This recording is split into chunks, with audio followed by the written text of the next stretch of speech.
The old pickup truck coughed and wheezed as it pulled into the courthouse parking lot. Thomas Mitchell turned off the engine and sat there for a moment, staring at the imposing brick building in front of him. At 67 years old, he had calloused hands that told the story of decades spent working the soil, and weathered skin that spoke of countless hours under the Kentucky sun. Thomas looked down at his hands gripping the steering wheel. These same hands had delivered calves in the middle of winter storms, fixed broken farm equipment with nothing but wire and determination, and held his dying father's hand just 2 years ago. Now those hands were trembling slightly as he prepared to walk into a place where he felt completely out of his element. He glanced at himself in the rearview mirror. The suit he wore was the same one he had bought for his wedding 30 years ago. It still fit mostly, though it was a bit snug around the middle. His wife Betty had pressed it carefully the night before, even though she couldn't hide the worry in her eyes. The fabric was a deep navy blue that had faded slightly over the years, and there was a small stain on the lapel that no amount of cleaning could remove completely. Thomas reached over to the passenger seat and picked up a worn manila folder. Inside were documents that represented everything his family had worked for over 3 generations: property deeds, tax records, photographs of the farm through the decades, and handwritten notes he had made while trying to understand the legal papers that had arrived in his mailbox 6 months ago. The letter had come from Peterson & Associates, a law firm representing Grandview Development Corporation. The message was clear, even if the legal language was confusing. They wanted his land, all 200 acres of it. They claimed the county needed it for a new shopping complex that would bring jobs and tax revenue to the area. They used fancy words like eminent domain and public benefit, but Thomas understood what it really meant. They wanted to take away the farm that his grandfather had bought with savings from working in the coal mines. As he sat in his truck, Thomas could almost hear his grandfather's voice telling him stories about how hard it had been to save enough money to buy those first 50 acres back in 1952. His grandfather had worked double shifts underground, coming home covered in coal dust, all so he could give his family something permanent. Something that couldn't be taken away. But now it seemed like it could be taken away after all. Thomas opened the truck door and stepped out onto the hot asphalt. The courthouse was buzzing with activity. Men and women in expensive suits walked purposefully up the steps, carrying leather briefcases and talking on their phones. Their shoes clicked confidently on the concrete, and they moved like they owned the place. Thomas felt his work boots, still carrying traces of dirt from his morning chores, as he made his way toward the entrance. He had gotten up at 5 in the morning just like every other day for the past 40 years. He had fed the cattle, checked on the pregnant mare in the far pasture, and made sure the irrigation system was working properly. Betty had made him a big breakfast, though he barely ate any of it. His stomach was tied up in knots. Inside the courthouse, the air conditioning hit him like a cold wave. The floors were polished marble that reflected the fluorescent lights overhead. Everything echoed: footsteps, voices, the sound of doors closing. Thomas followed the signs to Courtroom B, where his case was scheduled to be heard. As he pushed open the heavy wooden doors, Thomas felt like he was entering a different world. The courtroom was impressive, with high ceilings and dark wood paneling. The judge's bench sat elevated at the front, looking down on everyone else like a throne. Rows of wooden benches filled the space, and already several were occupied by people in business attire. Thomas spotted the lawyers representing Grandview Development Corporation immediately. There were 3 of them, all wearing suits that probably cost more than Thomas made in a month. They had multiple briefcases, stacks of documents, and laptop computers spread across their table. One of them was a woman with perfectly styled hair and jewelry that caught the light every time she moved. Another was a man who looked like he spent more time in the gym than Thomas spent in the barn. The third was older, with gray hair and an expensive watch that he kept checking impatiently. They were talking quietly among themselves, occasionally glancing over at Thomas with expressions that made it clear they didn't consider him much of a threat. The woman actually smiled when she saw him, but it wasn't a friendly smile. It was the kind of smile someone gives when they think they've already won. Thomas made his way to the defendant's table, which looked small and lonely compared to the setup across the aisle. He placed his manila folder on the table and sat down, in the hard wooden chair. The folder looked pathetic next to all the fancy legal documents and technology that surrounded the development company's lawyers. More people began filing into the courtroom. Some were there for other cases scheduled later in the day. Others seemed to be there specifically to watch this case. Thomas recognized a few faces from town: the mayor, a couple of city council members, and some local business owners who probably supported the development project. Then there were the reporters, 2 of them, with notebooks and small recording devices. The local newspaper had been covering the story for months, mostly focusing on how the new shopping complex would bring jobs and progress to the county. Thomas had been portrayed as an old man standing in the way of progress, someone too stubborn to accept change. As more people filled the courtroom, Thomas began to feel smaller and smaller. The noise level grew as conversations buzzed around him. He could hear fragments of discussion about property values, economic development, and job creation. To everyone else, this seemed to be about numbers and statistics. To Thomas, it was about home. He opened his manila folder and looked at one of the photographs inside. It showed his grandfather standing next to their first tractor, a used John Deere that had seen better days even back in 1955. His grandfather was smiling in the picture, wearing overalls and a straw hat, with his arm around Thomas's father, who couldn't have been more than 12 years old at the time. Thomas remembered the stories his father used to tell about those early days. How they had worked from sunrise to sunset to clear the land, remove rocks, and plant their first crops. How they had lived in a small trailer for 2 years while they saved money to build the farmhouse. How his grandmother had canned vegetables and raised chickens to help make ends meet. The farm hadn't made them rich, but it had given them something more valuable than money. It had given them independence, purpose, and a connection to the land that went deeper than any business deal or development project. A court officer entered and announced that everyone should rise for the Honorable Judge Patricia Whitmore. Thomas stood up along with everyone else, watching as a woman in black robes entered from a side door and took her place behind the bench. She was younger than Thomas had expected, probably in her early 50s, with short blonde hair and sharp features. She carried herself with the kind of confidence that came from years of having people stand up when she entered a room. Judge Whitmore settled into her chair and began shuffling through papers, occasionally glancing up at the courtroom with eyes that seemed to take in everything at once. When her gaze fell on Thomas, he felt like she was measuring him and finding him lacking. The moment Thomas had been dreading for months was finally here. Judge Whitmore banged her gavel once and the courtroom fell silent. The sound echoed off the high ceiling like a gunshot, making Thomas jump slightly in his chair. He had never been in a courtroom before, and everything felt foreign and intimidating. Case number 2024 CV 1847, Judge Whitmore announced in a crisp, professional voice. Grandview Development Corporation versus Thomas Mitchell, regarding eminent domain proceedings for property located at 1247 Old Mill Road. Thomas felt his heart pounding, as his name was called. This was really happening.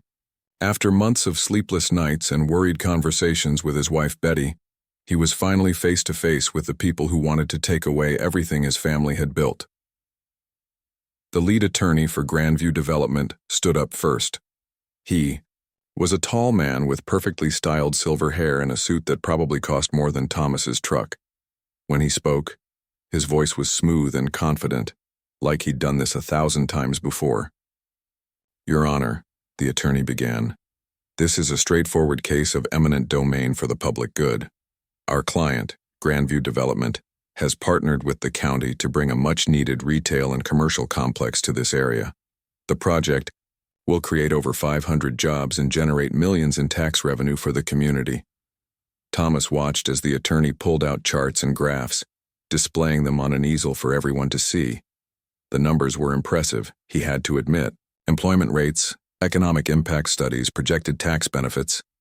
It all looked very official and important. The property in question, the attorney continued, consists of 200 acres of largely unused farmland owned by the defendant, Thomas Mitchell. While we respect Mr. Mitchell's attachment to his property, the greater good of the community must take precedence. The compensation being offered is fair, and above market value. Thomas felt his face getting hot as the attorney described. His farm is largely unused. Unused. He had 40 head of cattle grazing on that land. He grew corn and soybeans that fed families across 3 counties. That land wasn't unused. It was feeding people. The attorney spoke for another 10 minutes using legal terms that Thomas didn't fully understand, but that sounded impressive to everyone else in the courtroom. When he finished, he sat down with a satisfied smile, like he'd already won the case. Judge Whitmore turned her attention to Thomas. "Mr. Mitchell," she said, "you may present your case." Thomas stood up slowly, his knees creaking after sitting in the hard wooden chair. He walked to the podium in the center of the courtroom carrying his manila folder. As he approached, he could feel everyone's eyes on him. The lawyers, the reporters, the spectators, they were all watching to see what this old farmer could possibly say to defend himself against such an impressive legal presentation. Thomas opened his folder and pulled out some old photographs. His hands were shaking slightly as he began to speak. "Well, Your Honor," he started, his Kentucky accent thick with emotion. "I reckon I ain't got fancy charts like them folks over there, but I got something else. I got the truth about what this here land means." Judge Whitmore's eyebrows went up slightly at his accent, and Thomas noticed a small smirk playing at the corners of her mouth. Behind him, he heard one of the development lawyers whisper something to his colleague, followed by a quiet chuckle. Thomas tried to ignore it and continued. "My granddaddy bought this land back in 1952 with money he saved working in the coal mines. He worked double shifts underground so he could give his family something permanent, something that couldn't be taken away." "Mr. Mitchell," Judge Whitmore interrupted, her voice sharp. "Could you please speak more clearly? This is a court of law, not a—" She paused, looking for the right word. "A country store." Thomas felt his cheeks burn with embarrassment. A few people in the courtroom chuckled, quietly. The development lawyers weren't even trying to hide their amusement anymore. "I'm sorry, Your Honor," Thomas said, trying to speak more carefully. "What I'm trying to say is that this land has been in my family for 3 generations. We've worked, lived on it, and taken care of it for over 70 years. He held up one of the photographs showing his grandfather standing next to their first tractor. "This here's my granddaddy in 1955. He cleared that land by hand, pulled rocks out of the soil with nothing but a mule and determination." "This here," Judge Whitmore repeated, mimicking his pronunciation with exaggerated emphasis. "Mr. Mitchell, perhaps you could use proper English so the court can understand your colorful expressions." The mockery in her voice was unmistakable now. Several people in the courtroom laughed outright, including the mayor and some of the city council members. Thomas felt like he was shrinking, getting smaller with each laugh. But he pressed on, because he had to. "The thing is, Your Honor, this ain't just about money. This is about family history, about tradition, about taking care of the land that's taken care of us." "This ain't," Judge Whitmore interrupted again, shaking her head with obvious disapproval. "Mr. Mitchell, I'm going to need you to speak in standard English if you expect this court to take your arguments seriously." Thomas felt his throat getting tight. He could see the development lawyers exchanging glances, barely containing their laughter. One of them was actually covering his mouth with his hand, his shoulders shaking with suppressed giggles. "I apologize, Your Honor," Thomas said, his voice getting quieter. "What I mean to say is, this is not just about money." "Much better," Judge Whitmore said condescendingly. "Now, can you explain to the court why your personal attachment to this property should outweigh the economic benefits to the entire community?" Thomas tried to organize his thoughts, but the humiliation was making it hard to think clearly. He had practiced what he wanted to say dozens of times at home, standing in front of the bathroom mirror. But none of his practice sessions had prepared him for this level of public embarrassment. "Well, ma'am. I mean, Your Honor, the land we're talking about, it's not just sitting there doing nothing. We raise cattle on it. We grow crops that feed people. My neighbor my neighbor William, he depends on the hay we sell him to feed his horses." "Your neighbor Billy?" Judge Whitmore said with exaggerated confusion. "Or did you mean William? Please try to be consistent, Mr. Mitchell." More laughter rippled through the courtroom. Thomas felt sweat beading on his forehead despite the air conditioning. This was going worse than his worst nightmares. He looked down at his notes trying to find his place, but the words seemed to blur together.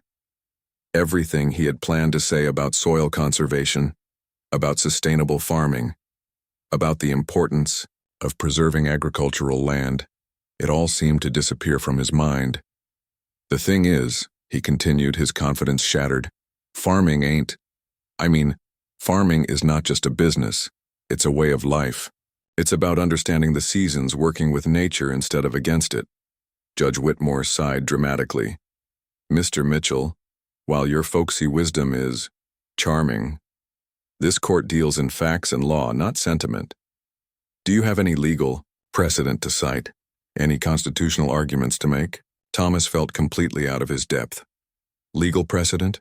Constitutional arguments? He was just a farmer trying to save his family's land. He wasn't a lawyer with fancy degrees and expensive suits. I don't have any legal precedent, Your Honor. I just know that taking a man's land against his will isn't right. This country was built on the idea that a man's property is his castle. Judge Whitmore actually rolled her eyes at this. Mr. Mitchell, a man's home is his castle is not a legal argument, it's a saying. Do you have any actual legal basis for your objection to these proceedings? The courtroom had gone completely quiet now. Everyone was watching Thomas struggle, and he could feel their mixture of pity and amusement. The development lawyers looked confident and relaxed, like they were watching an amateur golfer try to compete at the Masters tournament. Thomas shuffled through his papers one more time, looking for something, anything that might help his case. But all he had were family photographs, property deeds, and tax records. Nothing that seemed impressive enough to counter the charts and graphs and legal arguments of his opponents. Your Honor, he said finally, his voice barely above a whisper. I believe that sometimes doing what's right is more important than doing what's profitable. Judge Whitmore looked at him with undisguised impatience. Mr. Mitchell, this court operates on law, not on what you reckon. Unless you have something more substantial to offer, I'm prepared to rule in favor of the plaintiff. Thomas felt the walls closing in around him. Everything his family had worked for, everything they had built, was about to be taken away, and there was nothing he could do to stop it. Thomas stood at the podium, feeling completely defeated. The laughter from the courtroom was still ringing in his ears, and Judge Whitmore's impatient expression made it clear she was ready to end this embarrassing display. The development company's lawyers looked like cats who had just caught a very slow mouse. But then something shifted inside Thomas. Maybe it was his grandfather's voice echoing in his memory, telling him to never give up without a fight. Maybe it was thinking about his wife Betty, sitting at home and waiting to hear if they would lose everything they had worked for. Or maybe it was just the stubborn streak that had kept his family farming for 3 generations, even when times got tough. Thomas reached into his manila folder one more time. His fingers found a thin document that he had kept separate from the rest of his papers. It was yellowed with age and had been folded and unfolded so many times that the creases were starting to wear thin. For a moment, he hesitated. He had never planned to use this document. In fact, he had hoped he would never need to. The courtroom was getting restless. People were checking their phones and whispering to each other, clearly thinking the case was over. Judge Whitmore was already reaching for her gavel, probably ready to rule in favor of Grandview Development and move on to the next case. Your Honor, Thomas said quietly, his voice so soft that some people had to lean forward to hear him. Judge Whitmore paused, her hand still hovering over the gavel. Yes, Mr. Mitchell? Do you have something else to add to your presentation? Thomas could hear the sarcasm dripping from her words. Behind him, one of the development lawyers was already packing up his briefcase, confident that the case was won. Yes, ma'am, I do, Thomas said, and for the first time since he had started speaking, his voice was steady. I reckon you might want to take a look at this here paper. Judge Whitmore's eyes flashed with irritation. Mr. Mitchell, we've already discussed your use of colloquial language. This is a court of law, not a barn raising. A few more chuckles came from the audience, but Thomas didn't react this time. Instead, he carefully unfolded the document in his hands. The paper was old, but the words printed on it were still clear and official.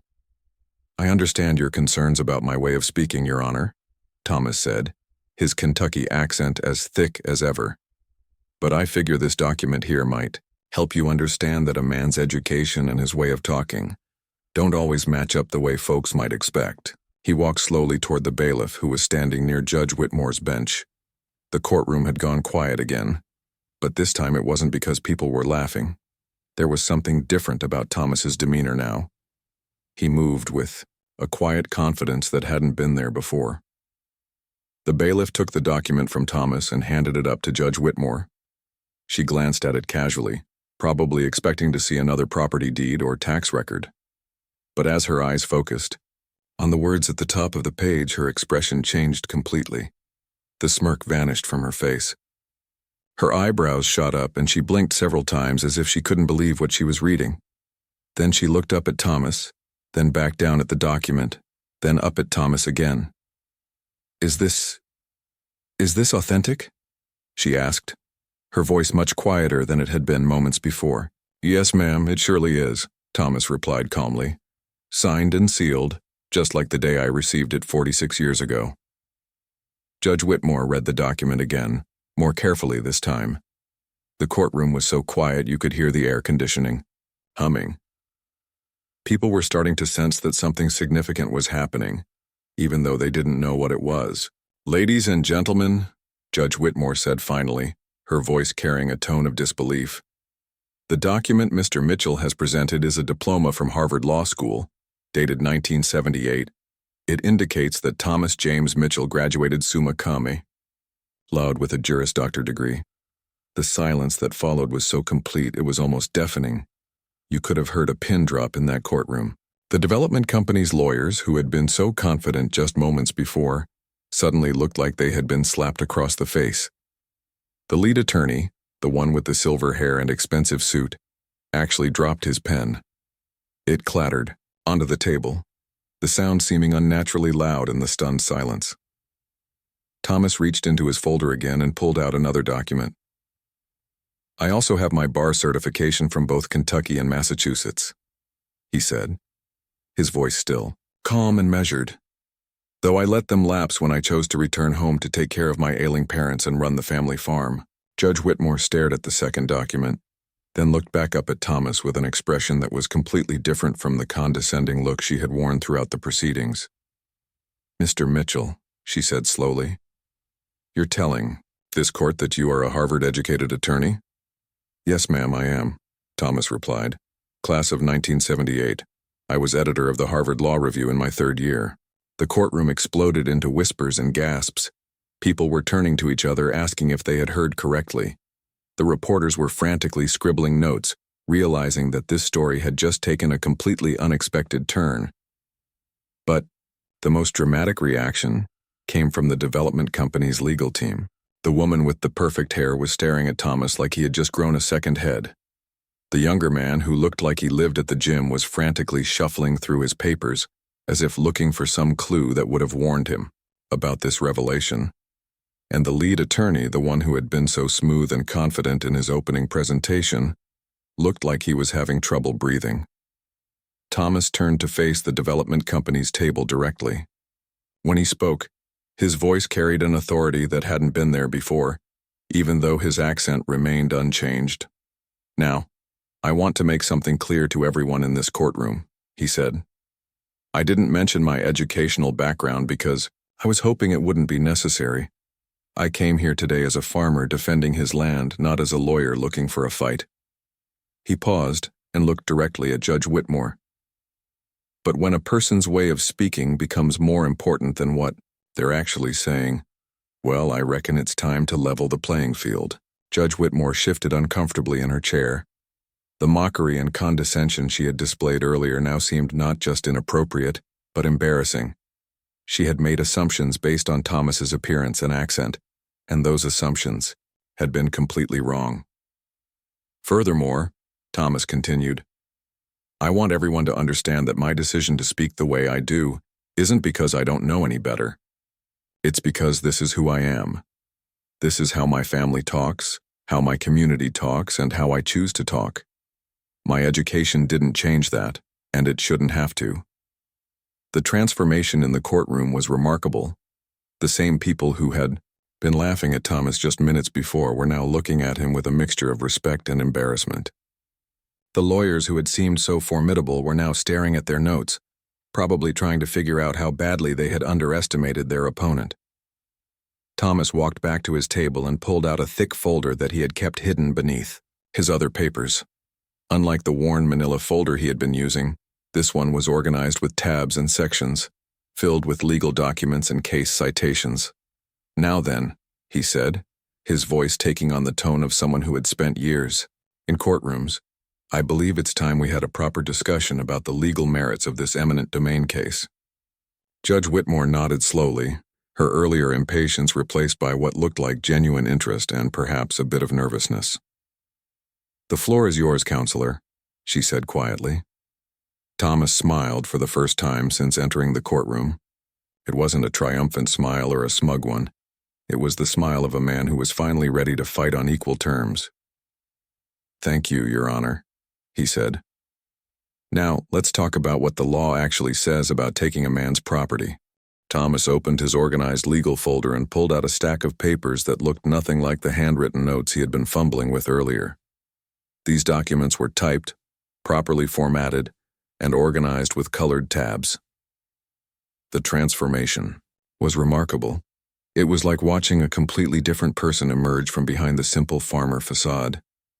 "Your Honor," Thomas began, his voice now carrying the confident tone of someone who had spent years in courtrooms, "I'd like to address the fundamental legal issues that my colleagues from Grandview Development have conveniently overlooked in their presentation." The word colleagues hung in the air like a challenge. Thomas wasn't just a farmer anymore.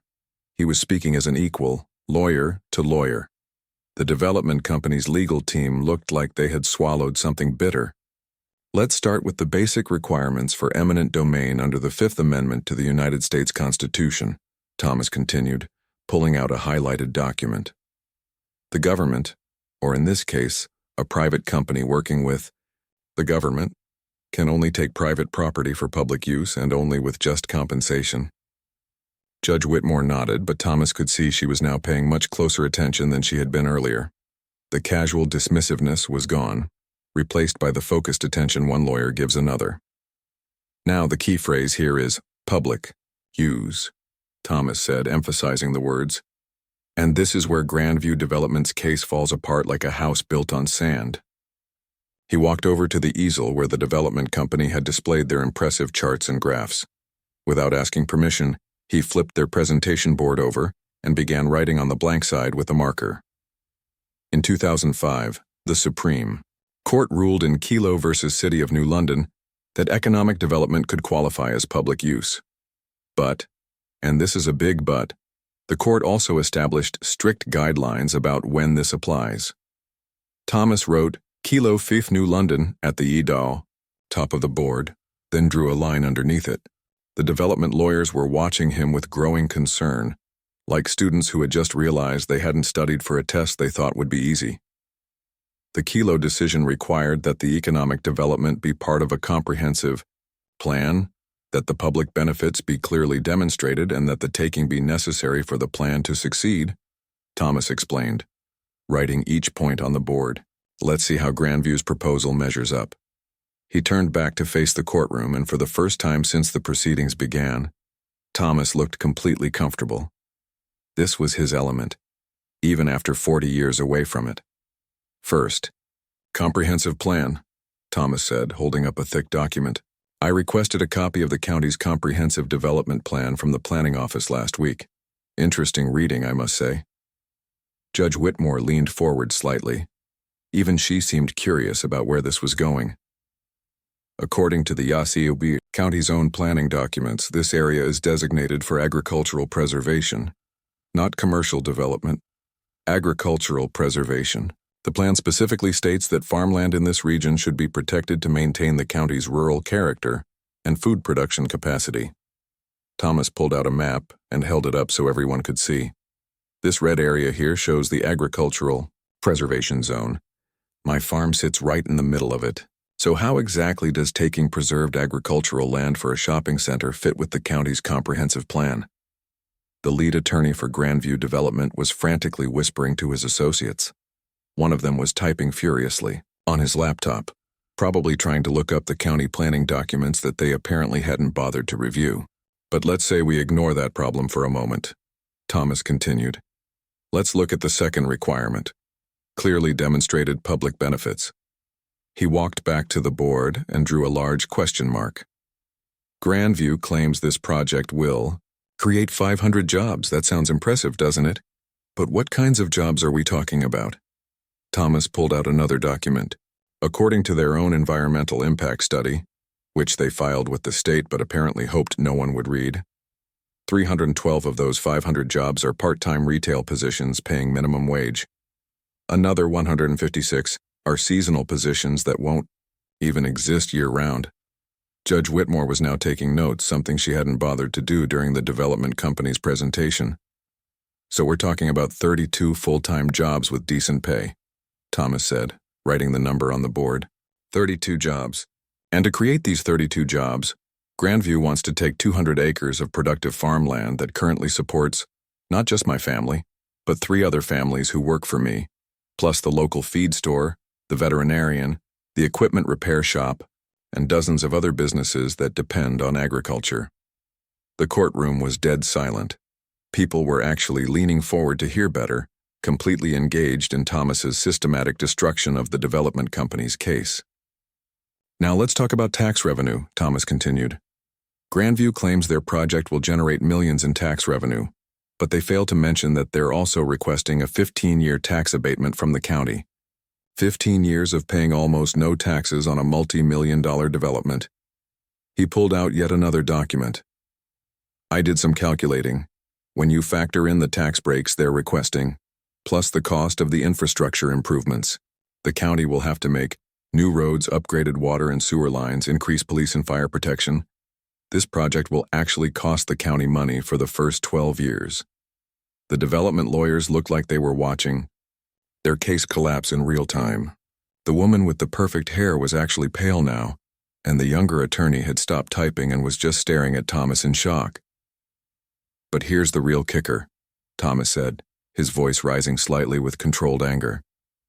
Grandview Development isn't even a local company. They're based in Atlanta, Georgia. So not only are they asking us to give up our farmland for a project that won't benefit the community, they're asking us to do it so an out-of-state company can make a profit. Thomas walked back to his table and picked up a thick legal brief. Now, Your Honor, let me cite some relevant case law that my colleagues seem to have missed in their preparation. For the next several minutes, Thomas systematically dismantled every legal argument the development company had made. He cited cases from across the country where similar eminent domain attempts had been rejected. He quoted constitutional scholars and legal precedents with the precision of someone who had spent decades studying law. In Board of County Commissioners versus Lowry, decided right here in Kentucky in 2019, the state Supreme Court ruled that economic development alone is not sufficient justification for eminent domain when the primary beneficiary is a private entity. The lead attorney for Grandview was now frantically taking notes, trying to keep up with Thomas's legal arguments. It was a complete role reversal from the beginning of the proceedings. In Michigan versus Wayne County, the federal appeals court ruled that taking productive agricultural land for commercial development violates the public use requirement when the community already has adequate commercial facilities within a reasonable distance. Thomas pulled out a map showing all the shopping centers and commercial developments within 20 miles of his farm.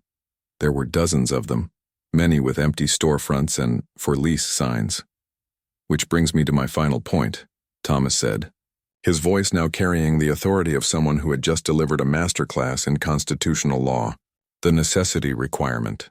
He walked over to stand directly in front of the development company's table. Grandview needs to prove that taking my land is necessary for their project to succeed. But they haven't even tried to do that. They haven't looked at alternative sites. They haven't considered modifying their plans to avoid taking private property. They just decided they wanted my land and figured they could steamroll an old farmer who wouldn't know how to fight back. Thomas turned back to Judge Whitmore. Your Honor, this isn't eminent domain. This is legalized theft, and the law doesn't allow it, no matter how fancy the lawyers are or how big the development company is. The silence that followed was profound. Thomas had just delivered a legal argument that was not only thorough and well-researched, but devastating to his opponent's case, and he had done it while maintaining the same Kentucky accent that Judge Whitmore had mocked just an hour earlier. Judge Whitmore looked down at her notes, then at the development company's lawyers, then back at Thomas. When she spoke, her voice was quiet and respectful. "Mr. Mitchell, that was quite comprehensive. Counselors," she said, turning to the development team, "would you like to respond to these arguments?" The lead attorney stood up slowly, looking like a man who had just been run over by a truck. "Your Honor, we would like to request a brief recess to review some of these citations." Thomas smiled quietly. He had won, and everyone in the courtroom knew it. Judge Whitmore granted the recess, and the courtroom erupted into animated conversations. People were turning to each other, trying to process what they had just witnessed. The quiet farmer who had been laughed at an hour earlier had just delivered one of the most impressive legal arguments anyone in that room had ever seen. Thomas gathered his papers calmly while the development company's lawyers huddled together at their table, speaking in urgent whispers. The lead attorney was on his phone, probably calling his firm's senior partners to explain how a simple eminent domain case had turned into a legal nightmare. During the break, several people approached Thomas. The court reporter, a woman who had seen thousands of cases over her career, shook his hand and told him it was one of the finest legal presentations she had ever witnessed. A young lawyer who had been observing from the back of the courtroom introduced himself and asked if Thomas had ever considered returning to practice. But the most meaningful moment came when an elderly man in overalls walked up to Thomas. The man introduced himself as Robert, a farmer from the next county over who was facing a similar situation with a different development company. "I drove 2 hours to watch this case," Robert said, his voice thick with emotion. "My lawyer told me I didn't have a chance against the developers, but watching you today, well, it gives me hope that maybe us regular folks can still fight back." Thomas shook Robert's hand firmly. "Don't let anybody tell you that you don't have rights just because you work with your hands instead of pushing papers around," he said. "The law is supposed to protect all of us, not just the ones with fancy suits." When the recess ended, everyone filed back into the courtroom. The atmosphere was completely different now. Judge Whitmore took her seat with a serious expression, and the development company's lawyers looked like they were attending their own funeral. The lead attorney stood up slowly when Judge Whitmore called the court back to order. His earlier confidence had evaporated completely. When he spoke, his voice lacked the smooth authority it had carried during his opening presentation. "Your Honor," he began, clearing his throat nervously, "after reviewing the arguments presented by Mr. Mitchell and after consulting with our clients, Grandview Development Corporation has decided to withdraw our eminent domain petition." A gasp went through the courtroom. Even though everyone could see which way the wind was blowing, hearing the actual surrender was still shocking. Thomas felt a wave of relief wash over him, but he kept his expression calm and professional. Furthermore, the attorney continued, looking like every word was painful, "Our clients would like to explore the possibility of purchasing different land for their development project. Land that is not currently designated for agricultural preservation." Judge Whitmore nodded slowly. "Very well. The petition for eminent domain is hereby dismissed." She banged her gavel once, making it official, but she wasn't finished. Judge Whitmore set down her gavel and looked directly at Thomas, her expression serious and thoughtful. "Mr. Mitchell," she said, her voice carrying across the silent courtroom, "before we conclude these proceedings, I believe I owe you an apology." Thomas looked up at her, surprised. Judges rarely apologize to anyone, especially not in open court. "When you first began speaking today," Judge Whitmore continued, "I made assumptions about your intelligence and your legal capabilities based on your accent and your appearance. Those assumptions were not only wrong, they were inappropriate and unprofessional. The courtroom was so quiet you could hear people breathing. This was unprecedented. A sitting judge publicly apologizing to a defendant in open court. As an officer of this court, and as someone who has sworn to uphold justice, fairly and impartially, I failed in my duty today. I allowed prejudice to cloud my judgment, and I treated you with disrespect that was unworthy of this courtroom and this profession. Thomas stood up slowly. Your Honor, I appreciate your words, and I accept your apology. But if I may say something... Judge Whitmore nodded for him to continue. The thing is, Your Honor, this kind of thing happens to folks like me all the time. People hear how we talk, or they see the dirt under our fingernails, or they notice that our clothes come from the farm store instead of some fancy shop, and they make up their minds about who we are and what we're capable of. Thomas's voice was gentle but firm.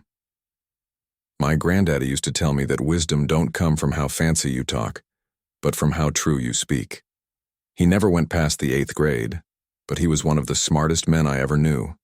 He understood things about the land, about weather, about taking care of animals and growing food that you can't learn from any book. Judge Whitmore was listening intently, and Thomas could see that his words were having an impact. Now I was lucky enough to get an education that opened doors for me, but that education didn't make me better than my granddaddy, or better than any of the other farmers in this county. It just gave me different tools to work with. Thomas paused and looked around the courtroom, making eye contact with the reporters, the spectators, and even the defeated development lawyers. The real lesson here isn't that you shouldn't judge a book by its cover, though that's true enough. The real lesson is that every person in this country, whether they talk like they went to Harvard or like they never left the holler, deserves to be treated with respect and dignity. That's what America is supposed to be about. When Thomas finished speaking, the courtroom remained silent for several long moments. Then slowly people began to applaud. It started with just a few people, but soon the entire courtroom was clapping. Even some of the development company's lawyers joined in, looking ashamed but respectful. Judge Whitmore waited for the applause to die down before speaking again. Mr. Mitchell, you've taught this court, and this community, an important lesson today. Thank you for your grace in accepting my apology, and thank you for your eloquent reminder of the values that should guide us all. As people began to file out of the courtroom, Thomas was surrounded by well-wishers. The local newspaper reporter asked if she could interview him for a follow-up story. A law professor from the state university wanted to know if Thomas would consider guest lecturing about constitutional law and property rights, but the conversation that meant the most to Thomas came from a young woman who introduced herself as a recent law school graduate. Mr. Mitchell, she said, I grew up on a farm about 50 miles from here. When I went to law school, I tried really hard to lose my accent and change how I talked because I thought it would help me fit in better. Watching you today made me realize that I was wrong to be ashamed of where I come from. Thomas smiled at her. Young lady, don't ever let anybody convince you that you need to change who you are to succeed. The world needs lawyers who understand what it's like to work the land and live in small communities. Don't lose that. As Thomas walked out of the EO courthouse, he felt the warm afternoon sun on his face, the same sun that had been shining when he arrived that morning, but everything else had changed. He had saved his family's farm, but more importantly, he had proven that in America, justice could still prevail when people stood up for what was right. He climbed into his old pickup truck and started the engine. As he drove home, Thomas thought about calling his wife Betty to tell her the good news. But first he wanted to stop by Robert's farm and tell the old farmer that he should never give up hope, no matter how powerful his opponents seemed. Because sometimes, Thomas reflected, the best victories come not from having the fanciest weapons, but from refusing to surrender the things that matter most. And in a country built by people who worked with their hands and spoke from their hearts, that was a lesson worth remembering.